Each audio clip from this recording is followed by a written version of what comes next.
Get out of my face, please. Wouldn't matter, swallow. Settle down, Frank. Just calm down the way. Settle down, Frank. It's not a building site. It's not a building site, mate. It's a public building. It's time to talk.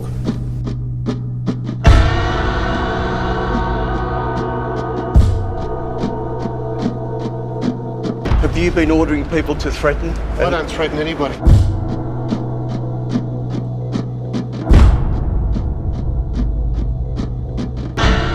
It makes me very angry that he can do this to families and he just doesn't care. It's ruined me. About $120,000. Basically, Maxstra just single-handedly, like a corkscrew, just slowly tighten the screws around my neck and just suck me dry. It's the dark side of the construction industry. Tradies and subcontractors who just want a fair day's pay for a fair day's work. But in some cases we've investigated, there is no payday. But tradies claim there is payback. Thugs, threats, fear and financial ruin. I lost $250,000 with Maxstra. Financially ruined me. And I've had to remortgage my wife's house to pay bills that belong to him. I didn't have a mortgage and now I do, and now I work 14 hours a day, 6 days a week. We know it's a hard game, the building industry, but it doesn't get much harder than tradies and their families on the brink. The man they want answers from is the building boss who drives a Bentley, Frank Nadinic.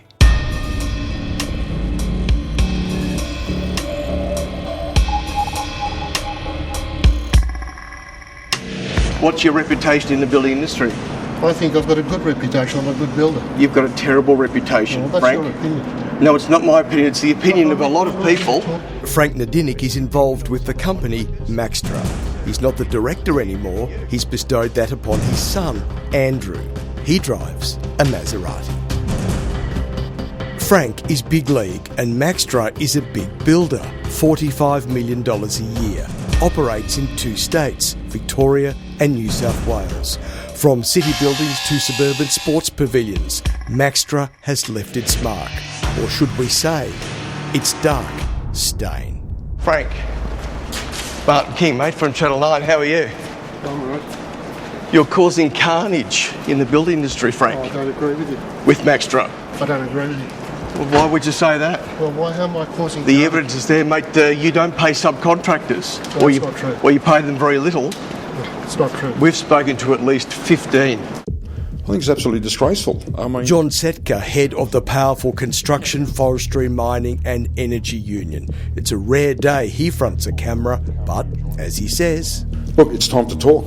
It's time for all these subcontractors to actually stand up and sort of band together and get what's rightfully theirs. And no one should work for nothing. John, how much trouble has the industry had with Maxstra? Oh, lots of trouble, Martin. They're a serial offender. They're notorious for not paying their bills and not paying subcontractors. And the union has a lot of trouble with Maxstra. We've spent a lot of resources in chasing money for people that Maxstra owe money to. And it's just got to the point where it's just absolutely ridiculous.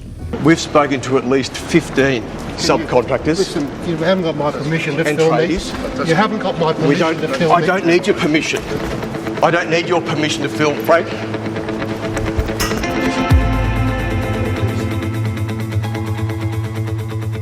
This is Team Nadinic, father Frank and son Andrew. They build buildings and they've built quite a reputation. Whether they like it or not, whether they've caused it or not, that you don't toy with the Maxstra boys. They're religious about being litigious. There's court cases, caveats on homes, and claims some subcontractors in dispute with Maxstra visits to homes by third parties, and they're not there for tea and scones. I was always having my family threatened. So what happened there? Basically, they put the heavies on me.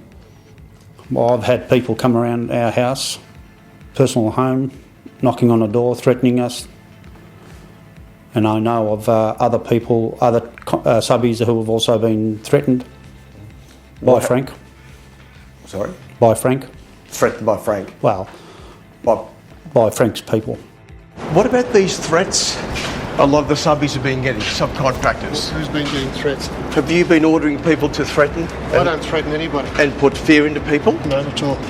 Some of the people we've spoken to are living I suggest he's lying to you. No, it's more than one. If We've spoken to quite a few subcontractors, and some of them say that they're frightened of Frank. Are you aware of that? Yes, look, I've heard the stories. I've heard stories about people being threatened. Other people using all sorts of intimidation. What do you think of that? Well, I just think it's absolutely just disgraceful. I mean, disgusting. I mean, you imagine you've worked, you haven't been paid for it, you stand to lose your house, so you're chasing money that is rightfully yours, and then you get threatened for it. I mean, I think there's anything worse. Many sleepless nights, yeah. This subcontractor says he's scared. He claims he's almost $400,000 out of pocket because of Maxstra. We've agreed not to identify him. I'm left with a big bill. Maxstra's driving around in Maseratis. Talk to tradies like glazier Mick Hogan and they tell a similar story of debts so huge they're life-changing. He says Maxstra owes him $116,000. Maxstra denies this, claiming they advanced him money which he failed to repay, and say he breached their contract by walking off the job. I had six employees working for me. I put them off. I've tried to get my business up and running again, but it's to no avail. You just can't. A small business like mine, which I've created from nothing, worked out the back of my ute, built my reputation up, got a good name in the business.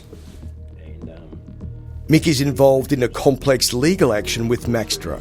He lost round one in the Supreme Court, a judgment against him of almost $140,000. So you're stressed, you're exhausted? Yep, I was stressed, I got depression. Other subbies claim they're owed frightening amounts of money. Electrician Joe Karak. $233,000.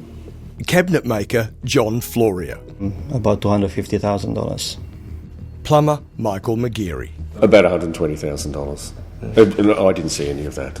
Isabel, how did this affect you? Well, it was very hard seeing Michael being so stressful. Couldn't sleep. I got sick. He got very sick, yes, and I blame him for it. This is Frank's company history, a confusing cluster of entities, directors and family members. We'll keep it simple and focus on 3 construction companies. Royal Como and Andeco both went belly up. The most recent building company linked to Frank is Maxstra Constructions, of which he is a former director. His son Andrew is the current director.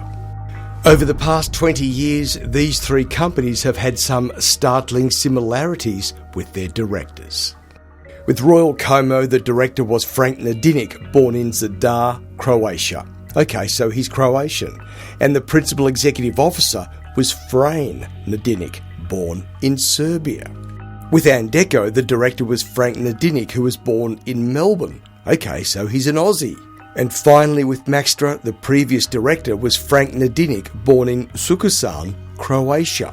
So a man named Frank Nadinic, the director, not to mention Frane Nadinic, appears to have been born in at least 3 different places. 2 towns in Croatia, Melbourne, Australia, and possibly a town in Serbia. And they were all born on the very same day, the 1st of October, 1952. Bit of a phantom, the old Frank. You've been a bankrupt? I've been unfortunate in my business dealing. Absolutely, I've lost everything. What? Because of other people, of what they've done to me. Oh, is it so? It's all about you, is it? No, not at all.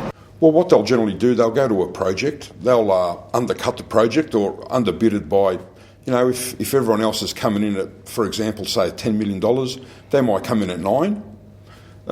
Some developer says, oh, gee, that's a good price, I'll grab him. And how he sort of makes the money up is by ripping off the subbies. He just doesn't pay people. He rips them off. If someone's owed $500,000, he might only give them $250,000 if they're lucky.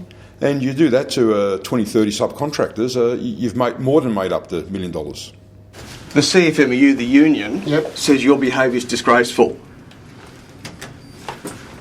Do you think your behaviour is disgraceful? Well, I don't know what you're talking about. And what about your luxury cars? That really sticks in the craw. of all of these subcontractors and their families, but you've got the Bentleys and your son's got the Maserati. You might even have a Porsche, do you, Frank, as well? I've also got a bicycle. You've also got a bicycle as well. This is a Maxstra building site in Carlton in Melbourne. These are subcontractors and tradies walking off the job in protest at not being paid.